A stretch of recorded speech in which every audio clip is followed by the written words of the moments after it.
Muy buenos días, buenas tardes, buenas noches, donde quiera que estén. Volvemos a la tertulia del martes. Les habla su anfitriona María Victoria Cristancho. En esta tertulia tenemos a un amante de las letras. Con él vamos a conversar de qué significa ser escritor y mucho más. Él es centroamericano, nacido en Nicaragua, pero también tico de Costa Rica. De eso y mucho más hablaremos. Se trata de Lester Gómez Medina. Bienvenido, Lester, a la tertulia del martes. Muchas gracias, María Victoria. Es un verdadero honor estar eh, compartiendo con vos en esta mañana en la ciudad de Londres. En pleno verano. Bueno, eso es lo que se dice, pero como los mismos ingleses a veces dicen de su propio clima, no se puede confiar. A veces se nubla y se viene una lluvia. Sí. Pero sí, sí, está caliente y eso es bueno. Se está poniendo más caliente. Bueno, Lester, a los amigos de la tertulia les contamos. Lester es uno de los que, digamos, constructores de la palabra. Es amante de las letras y así nos conocimos, ¿no? Trabajando en un ambiente de literatura, creatividad. Pero bueno, y para los tertulieros, ¿quién es Lester Gómez Medina? Bueno, es una persona que ha luchado para conseguir lo que ha obtenido, eh, tanto a nivel académico como personal, en cuanto a experiencias de vida como migración, una segunda migración ahora en el Reino Unido, en Londres, em, una primera migración que no necesariamente fue una decisión personal, pero porque era un niño, la familia tuvo que emigrar de Nicaragua a Costa Rica por necesidades, ya sabemos. Em, y sí, ha sido una vida de esfuerzo y de trabajo para conseguir lo que he logrado hasta este punto que hay más para continuar. Sí, bueno, pero bueno, entonces empecemos por el comienzo. Nacido en Nicaragua, ¿tienes algún recuerdo de ese periodo y de la transición para llegar a Costa Rica? Y qué sentías, qué vivías, qué experimentabas? Bueno, recuerdos, es muy curioso cómo la mente adormece ciertas memorias, pero que en algún momento se despiertan por alguna nueva experiencia. Sí hay muchos recuerdos. Eh, Recuerdos que, como dije, han estado ahí adormecidos. Por ejemplo, podría contarte muchos, pero este fue activado a partir de un mensaje de texto que recibí una vez en el WhatsApp de alguien que no tenía registrado en mi teléfono diciendo hola. Cosa curiosa, porque normalmente los contactos me saludan en inglés, porque son de aquí que he conocido, y esta persona me saludó en español, y resulta ser, para hacer la historia corta, que era mi prima con quien yo había crecido desde niño, una persona que no he visto en más de casi 2 décadas o algo así, y para mí fue como un shock, una impresión enorme, cosa que entré en contacto con ella conversando, y se activaron demasiadas memorias, diría yo. Tantas que algunas de ellas se convirtieron en algunos poemas que pude escribir, que pude luego trabajar con una mentora con quien yo trabajaba aquí en Londres y que fueron publicados y han sido publicados porque más memorias han sido bienvenidas a mi producción en la poesía, y han sido publicadas en algunas revistas, en un libro que logré publicar, un libro corto de poemas en inglés. Ya, ¿y a qué huelen esas memorias? Vuelven a la nostalgia que el niño recuerda ahora como adulto. Vuelan a un tiempo que no se puede recuperar, para no usar la palabra perdido, pero muchas de esas fueron circunstancias que uno estaban fuera de mi control. Eh, Huelen a una niñez interrumpida, en un crecimiento en el que tuve que moverme del lugar donde nací y fui llevado a otro lugar nuevo, con mejores oportunidades, obviamente, para, para un mejor desarrollo en mi vida personal, cosa que se le agradece a mi madre, que fue la, la que llevó a cabo esa tarea, y a mis hermanos mayores también. Pero sí, huele a muchas otras cosas. Me gusta esa pregunta, suena muy literaria, de hecho, y me ayudó a responder eso y a decir esto de la memoria, un crecimiento de una infancia interrumpida.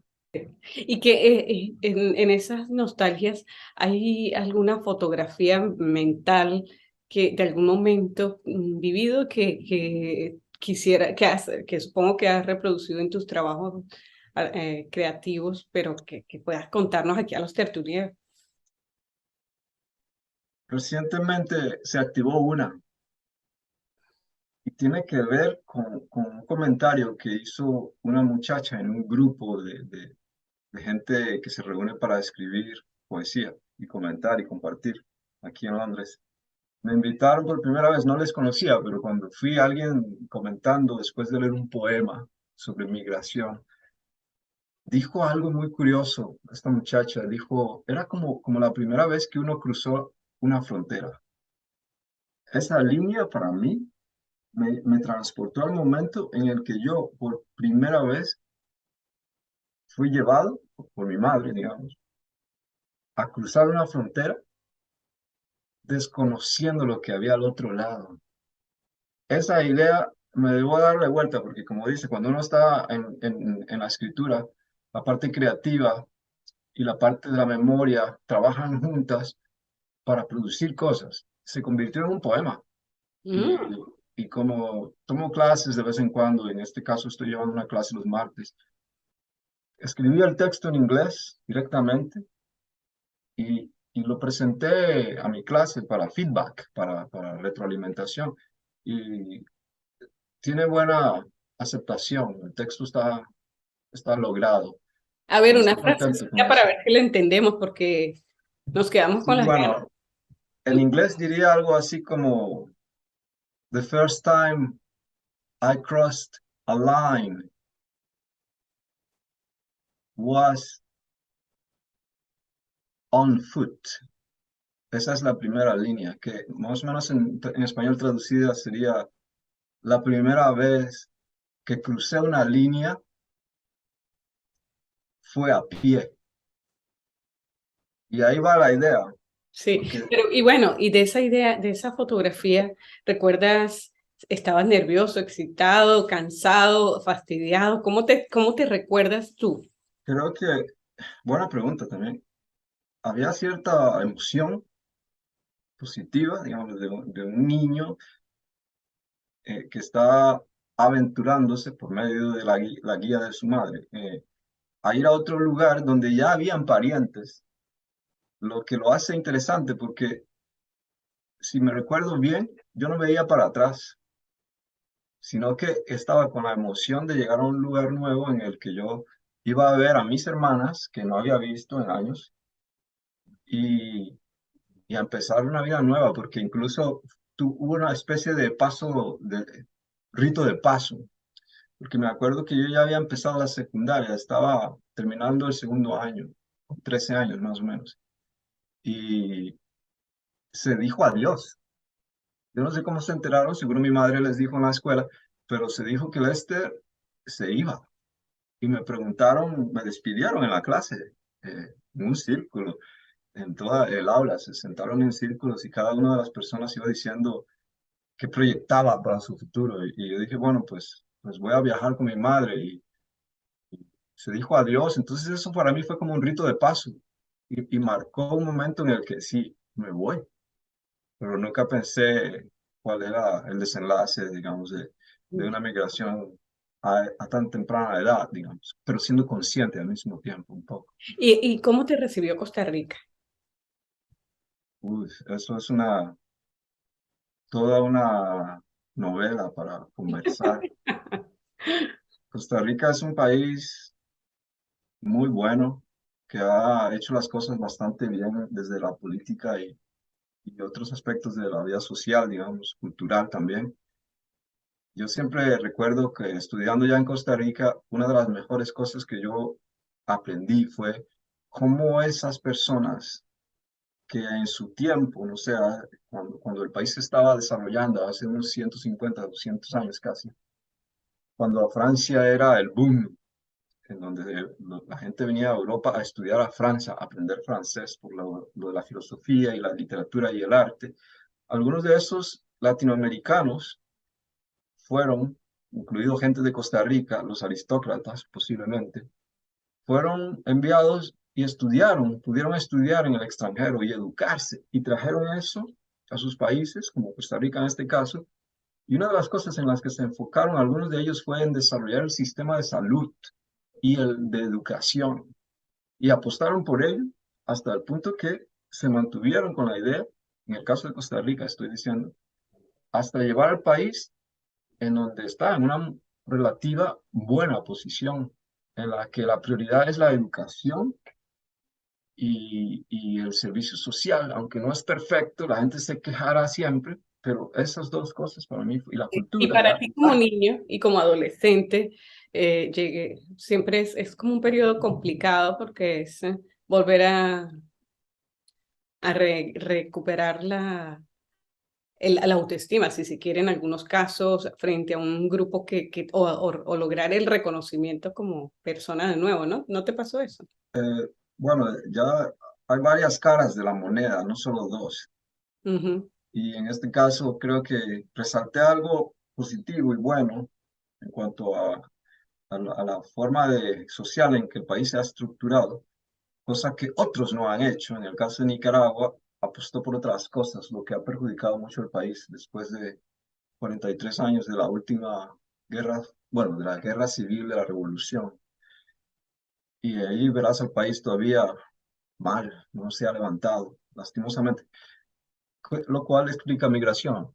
Ujú. Pero en cuanto a esas otras caras de la moneda en el país que uno llega, que te recibe, no siempre es placentera, porque se dio cuenta el niño que llegó que había algo que se llamaba rechazo, que está nominado de otras formas como xenofobia o racismo, como la gente lo llamará, en el que, pero parece ser un patrón constante en que el migrante experimenta a cada lugar donde va, porque se Sí. ve como alguna amenaza y de repente habrán casos en el que alguien de esa nacionalidad hace algo que perjudica la imagen general y se crea ese estereotipo de negativo, ¿entendés? Entonces hay aspectos o caras negativas de lo que sería el país en donde uno va. Ya. Y todo eso lo viviste. Claro que sí, sí, Duro, ¿no? sí. Es duro crecer en un ambiente así, porque a veces ni los mismos adultos saben cómo reaccionar a esta ola que los empuja o los empuja a esconderse de alguna manera, a esconder la identidad, que es algo muy importante para el desarrollo psicológico, mental de una persona, de autoestima, como lo mencionaba. Pero la autoestima es solamente un aspecto. Hay muchas otras cosas. La confianza a la hora de desarrollarse en una sociedad en donde uno se siente, sí, sí, lo puedo hacer. Eh, creo que eso, bueno, eso es un factor presente. Sí, sí, sí. Pero bueno, uno Bueno, intenta lograrlo, ¿no? Intenta salirse del esquema y sabiendo que es un extranjero, un migrante, las oportunidades son más duras, pues hay que trabajar más por ellas, ¿no? sí. Bueno, estamos conversando aquí en esta tertulia con Lester Gómez Medina, amante de las letras, migrante porque no quería y luego porque le tocó y porque luego sí quiso. Sí, Así es sí. que bueno, estamos en esta tertulia. Dinos un poco a los tertulieros, ¿cuál fue el punto de quiebre donde lograste cambiarle la cara a la moneda y sentirte cómodo en donde estabas o lo lograste? Para replantear eso, digamos, lo logré en su momento para entrar en otra fase en el que hay que lograrlo otra Sí. vez, y así sucesivamente. En el caso mío, siempre tuve la inquietud de poder viajar. Recuerdo que en Costa Rica, en el colegio en donde yo estaba, vi a alguna generación de jóvenes en la mitad de todos sus estudios que tuvieron la oportunidad de viajar como estudiantes de intercambio durante 2 semanas o algo así a Estados Unidos. Y vinieron estudiantes de esa escuela donde los nacionales iban en intercambio. Y eso para mí siempre fue un deseo. Y claro, para mi madre era algo muy difícil lograr o poder financiar por el costo, que es caro. Y esta semilla siempre estuvo ahí. Luego, creciendo y teniendo la oportunidad de poder ahorrar para lograr ese sueño, lo hice después de muchos años. Pero también, digamos, esa inquietud estaba marcando una forma de, el mundo se me ha hecho pequeño, quiero conocer más, sé que hay más. Y posiblemente eso tenga que ver con venir de un lugar diferente en donde uno sabe que hay algo por allá atrás que ha quedado, que estoy en un lugar nuevo y lo que implica que hay más dimensiones, digamos, en todo el globo, en la Tierra. Entonces yo sabía de eso desde pequeño y quería ir a algún lugar donde pudiera tener la oportunidad de conocer amigos de gente que yo había conocido en Costa Rica, de Europa especialmente, y poder aprender inglés al mismo tiempo. Bueno, y ahorré para eso, trabajé para eso y conseguí la oportunidad. Tuve que esperar como 2 años para poder recibir esa oportunidad. Bueno, 2 años digo yo desde el momento en que se empezó el proceso de aplicación, Ujú. que es bastante tiempo, pero estoy hablando de 2 más décadas que tuve que esperar para poder viajar a este nivel, digamos. Sí, y decidiste por Londres o Inglaterra y no Nueva York. Bueno, Londres, en el caso mío, digamos, saliendo de la caja un poco, yo creo que el norte siempre ha sido el tema latinoamericano en el que todo el mundo se va para Estados Unidos. Yo no quería ir a Estados Unidos.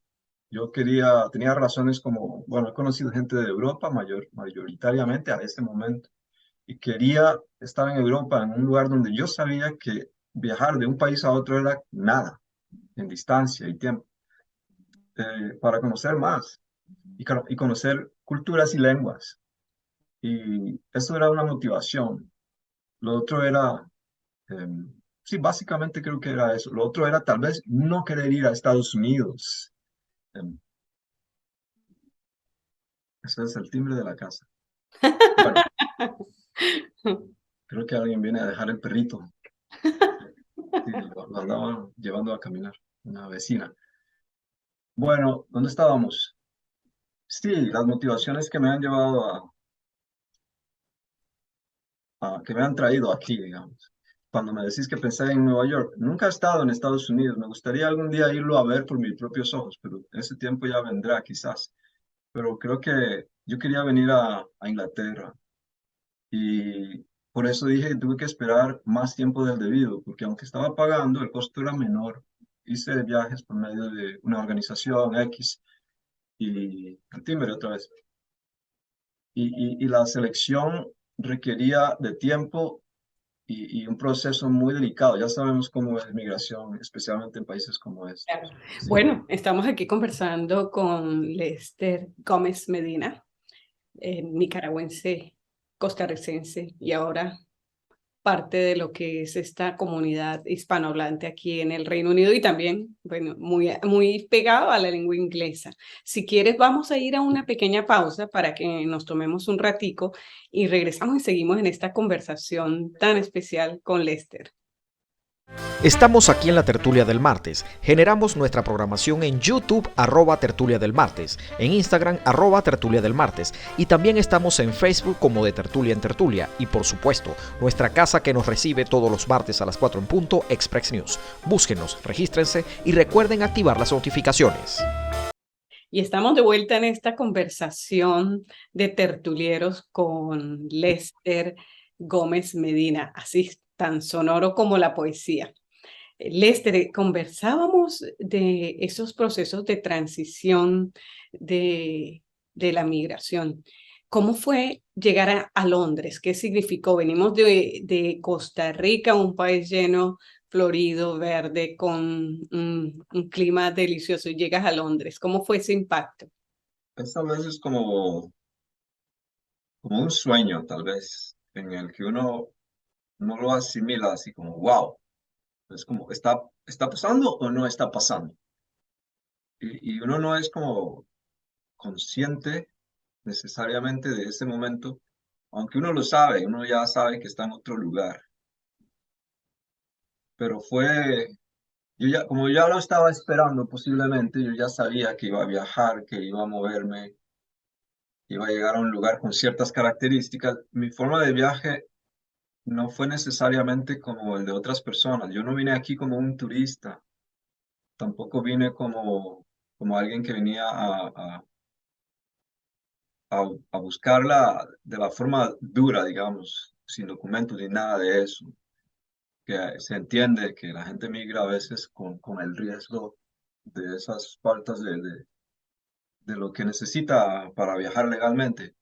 Pero como te dije, había esperado por este momento y pagué por ello, cosa que no fue barato. Sin embargo, el costo fue reducido porque venía a trabajar como un voluntario internacional, lo que significaba pequeños, importantes beneficios, como tenía una visa, pero no para trabajar para ganar ningún dinero, sino para hacer un trabajo colaborativo, de voluntario.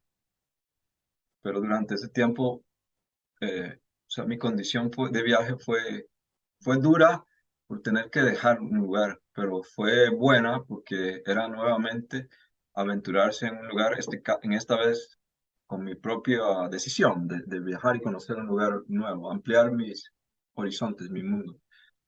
Em, una anécdota que recuerdo muy bien, que fue bastante chocante, de hecho está en algunos poemas, esta imagen, tiene que ver con el clima y cómo el clima, aunque sabía que era frío, no sabía realmente en carne propia cómo era. Y venir aquí a escuchar al piloto en la bocina decir Welcome to Heathrow o London, como dirán. There is a temperature of a lovely, usó la palabra lovely, que significa como bonita, adorable, a lovely temperature of 8 degrees. Ok, uno se espera salir del avión y te das cuenta que the lovely temperature son 8 grados a los que yo no estoy acostumbrado. Y llamarle lovely, después aprendes qué significa la palabra. Es como, qué buen eufemismo, qué buena forma de moderar lo que es un poco extremo para un cambio así. Claro. Entonces, eso fue una sorpresa muy chocante. Y luego salí del aeropuerto y noté esa forma en cómo los árboles se desnudan, se deshacen de sus hojas por el invierno y eso tiene un efecto, es una forma de cómo la naturaleza se comporta.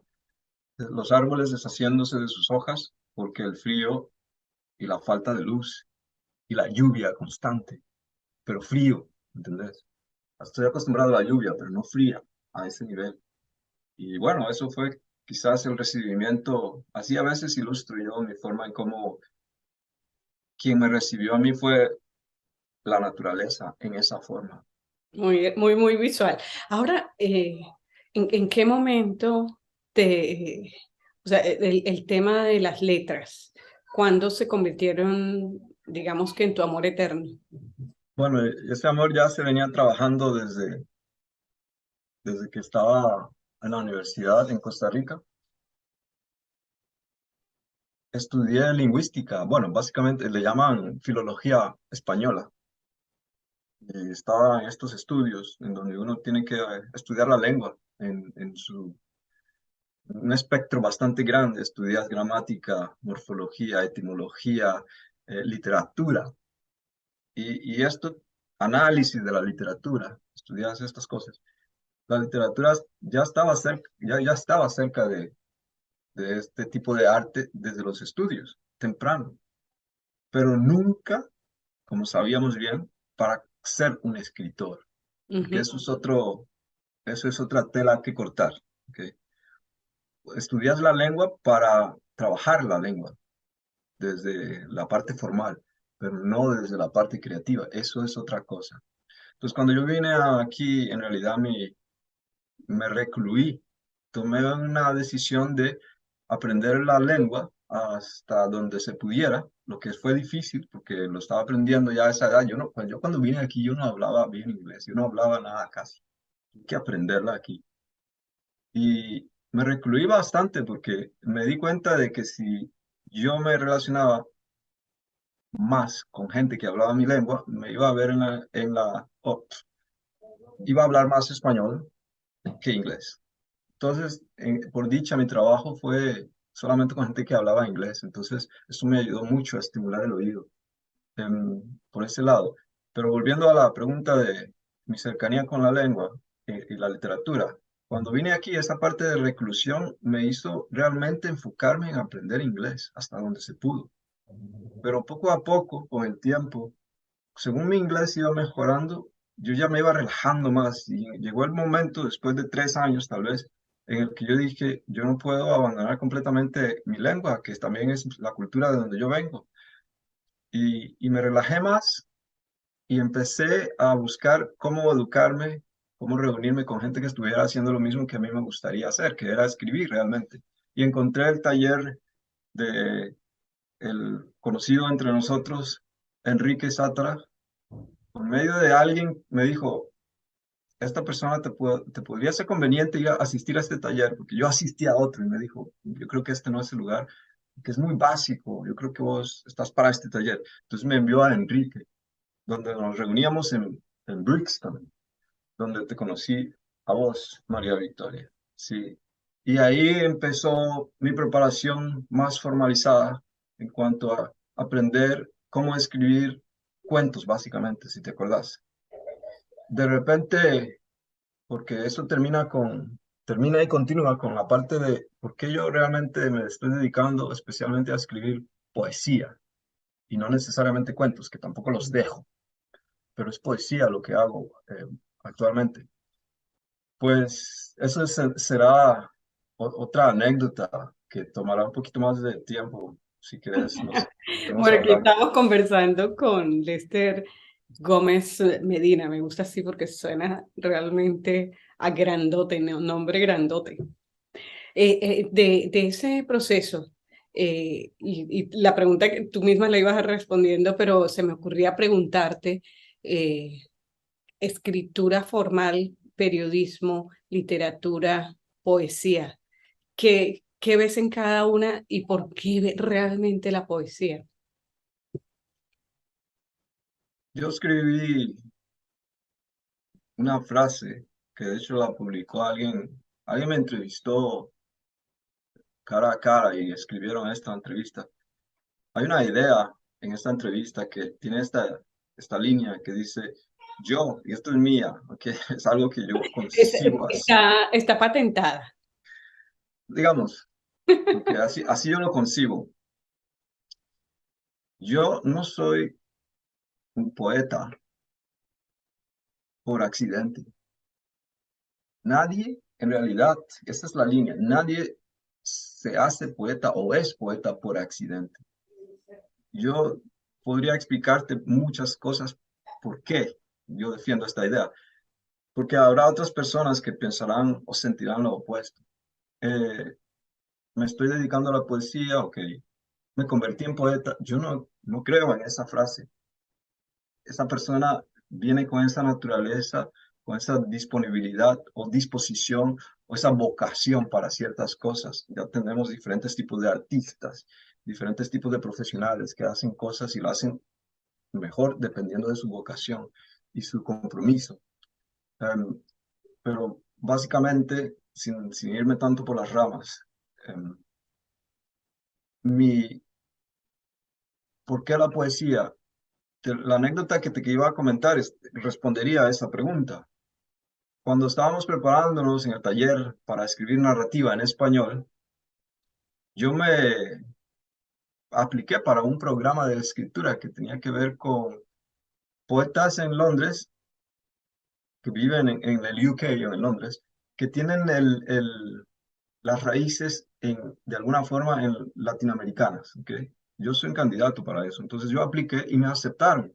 Fue un buen programa en el que aprendí muchas cosas. Tuve un muy buen mentor Leonardo Boys, con quien aprendí mucho, argentino. Él es muy bueno escribiendo y él era uno de los mentores en este grupo. Y pude llevar mi poesía a un nivel decente, con más conciencia y de saber lo que estaba haciendo, que la poesía no solamente son las musas, como la gente lo concibe a veces, sino que es trabajo. Y hubo un momento en el que, durante este periodo, esto fue en el 2018, durante este periodo me enteré también de una competencia de poesía. Y aquí en Londres sabrás que muchas competencias no te piden libros, te piden o un poema o tres. Esta era de tres. Y esta organización, que luego se convertiría en uno de mis más... le debo mucho a esta gente, se llaman Exile Writers Inc. Eh, Ellos me han apoyado muchísimo y apoyan mucho a escritores extranjeros, migrantes, refugiados y otros, y otras. Y esta gente estaba organizando un concurso, una competencia de poesía, y yo participé en este concurso, pero yo no estaba escribiendo en inglés. Yo cogí tres de mis poemas y los traduje al inglés, un poquito de ayuda de alguien nativo de la lengua, y luego los envié. Resulta que de esta competencia yo fui elegido con un tercer lugar, que para mí fue como el primer lugar, porque estando en mis inicios, recibir ese reconocimiento sin que nadie me conociera, para mí fue enorme, fue una enorme motivación. Lo que me iba diciendo, para responder tu pregunta finalmente, que ciertas habilidades que yo tengo para analizar y leer y para escribir la poesía, se me daban mejor que escribir narrativa. La forma de la personalidad mía, la forma de abordar, desde la forma de pensar las cosas, digamos, las experiencias. Siempre quiero contarte algo en mis textos. Y hay ahí la combinación de narrativa y poesía. La poesía puede contar cosas. Bien, conversando aquí con Lester Gómez Medina de escritura y mucho más, palabras, vida. Y en este proceso, mira, vamos ya como cerrando, mirando en el hoy Lester, al Lester niño, ¿qué le dirías hoy? Y esa es una pregunta que siempre uno hace, pero un poco en esa reflexión de lo que fuiste, de lo que eres hoy. ¿Qué puedes decir ¿Qué le diría yo a a tu ese Lester? al este niño? O del Sí, es el Lester que tú fuiste y al que eres ahora, ajá. ¿no? Que Pues, aprendiste, que has aprendido en el transcurso que te hubiera gustado que ese Lester de antes supiera. sí, eso es una buena, no solo una buena pregunta, sino que es una necesidad, creo, para poder ayudar o guiar a una persona que se desarrolle anticipando cosas, que como dice el dicho latinoamericano, mucha gente, he oído esto, nadie aprende por cabeza ajena, ¿ok? Lo que significa que hasta que uno lo experimenta, uno lo comprende realmente, aunque estás avisada, pero estar avisado es todavía bueno y a veces ni siquiera eso ocurre. Con mucha gente que no tiene la oportunidad de crecer en una familia sensata en donde puedan anticiparte y aconsejarte o darte el ejemplo. A veces es difícil, es un poco más difícil crecer y ir por la vida ahí buscando cosas que uno quiere, porque eso te lleva no tener consejo, te lleva a mm, gastar más energía de la debida por Sí, falta de planificación. Entonces, ¿qué podría yo decirle a Celeste joven?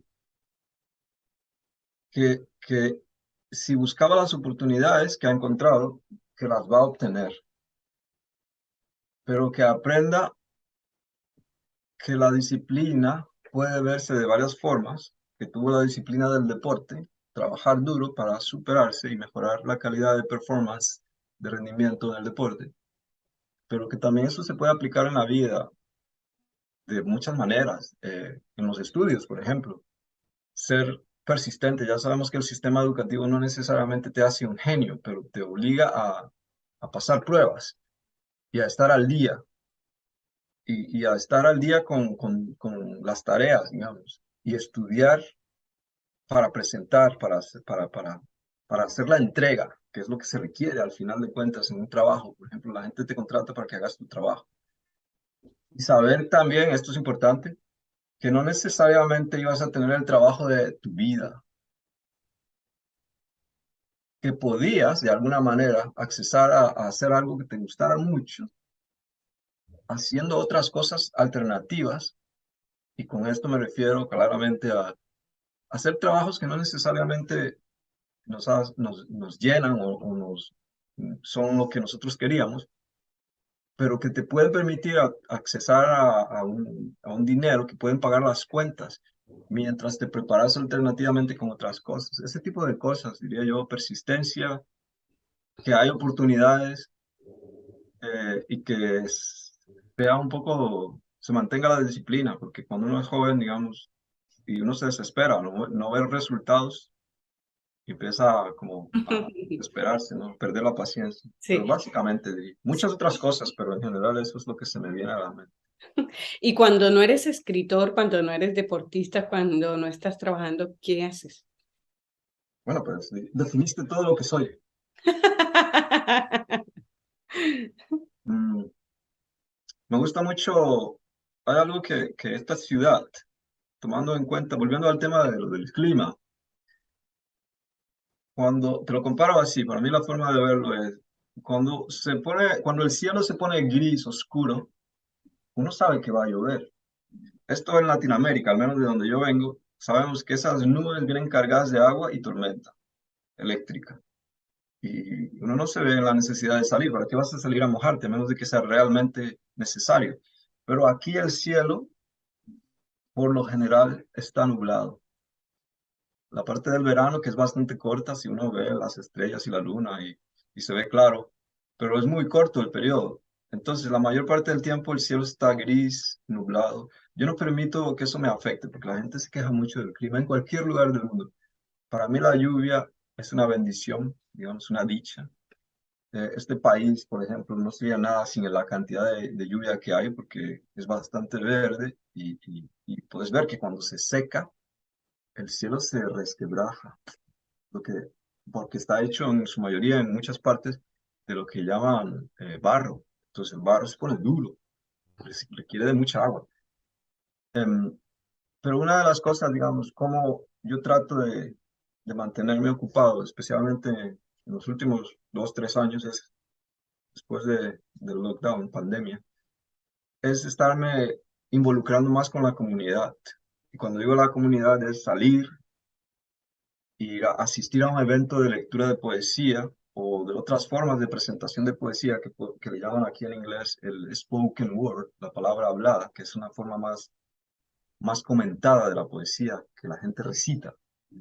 Y vas a estos eventos y conoces gente, y hay una comunidad ahí atrás que está haciendo algo que también te gusta, desde otro approach, un poco diferente, un acercamiento diferente, pero eso es una de las cosas que me he comprometido mucho. El básquet, que era lo que jugaba, el básquetbol, baloncesto, ha quedado un poquito de lado, sin abandonarlo del todo, pero a este momento creo que busco cosas que me gustan, que me llenan y que también me retribuyen, a Sí. veces hasta económicamente.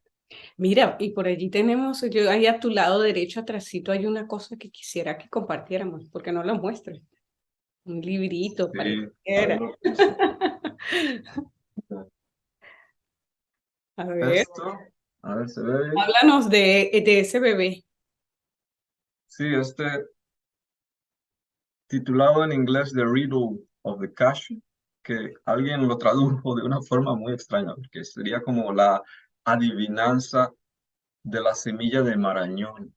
Imagínate qué largo sería en español, pero precisamente así sería. Y me he dado cuenta que esta fruta, En va- dependiendo del país, yo creo que le llaman de una manera diferente. En Centroamérica lo conocemos, bueno, al menos en Costa Rica y en Nicaragua se conoce como marañón. ¿Ok? Bueno, pues esta es la portada y este fue el libro que después de otro programa de escritura en el que participé, que fue desarrollado por el Exile Writers Inc. la organización que también había organizado aquel concurso de poesía. Me conecté luego con ellos más y más. Eh, Ellos tenían este programa de escritura en el que te proveían un mentor durante casi un año.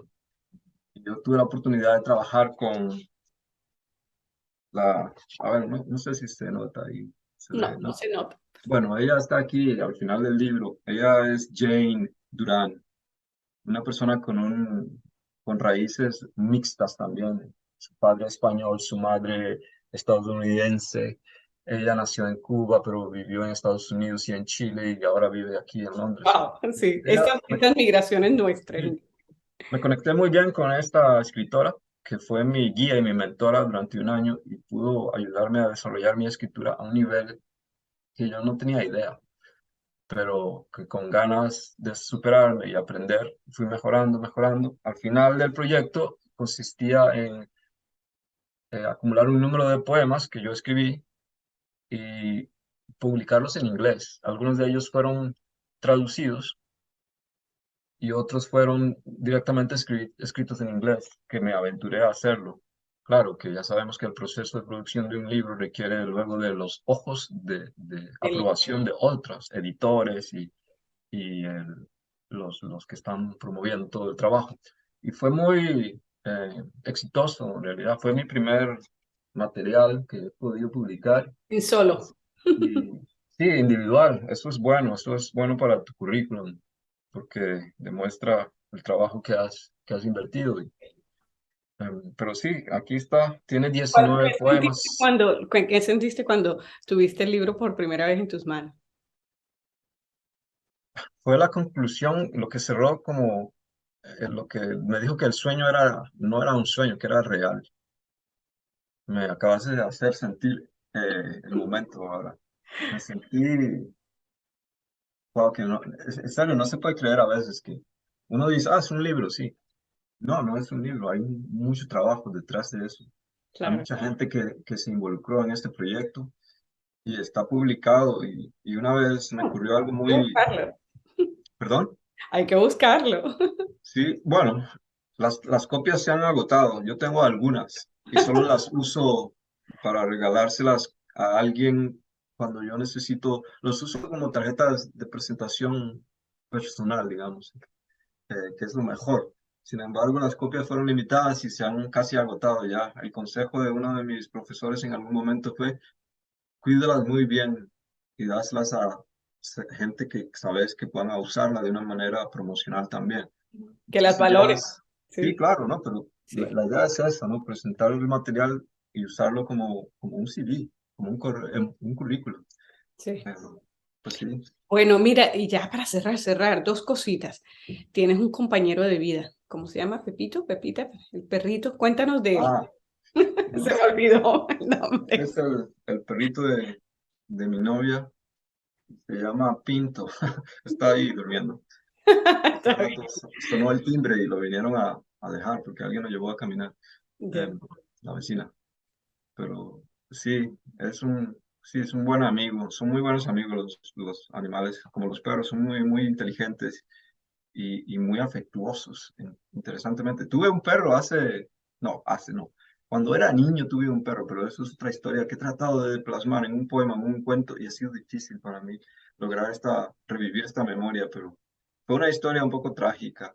Y Mm. el perrito representa para mí una segunda oportunidad tener a de saber que el niño que tuvo la oportunidad de tener un perro y no supo cómo manejar esa situación porque era muy pequeño, y el perro, la verdad no recuerdo qué pasó con ese perro, casi se muere, eso es lo que recuerdo. Pero bueno, ahora ahí hay una segunda oportunidad y este amigo es bastante especial.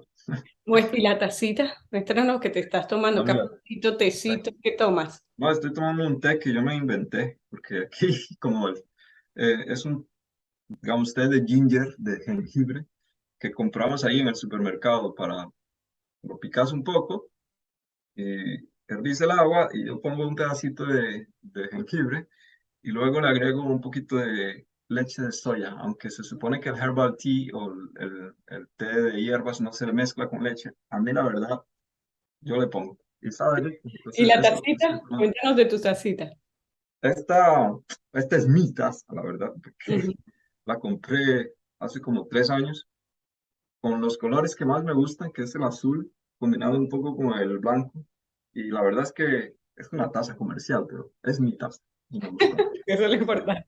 Bueno, muchísimas gracias. Tuvimos una conversación especial con Lester Gómez Medina, nicaragüense, costarricense y ahora londinense con todos los enses y poeta. Muchísimas gracias, Lester.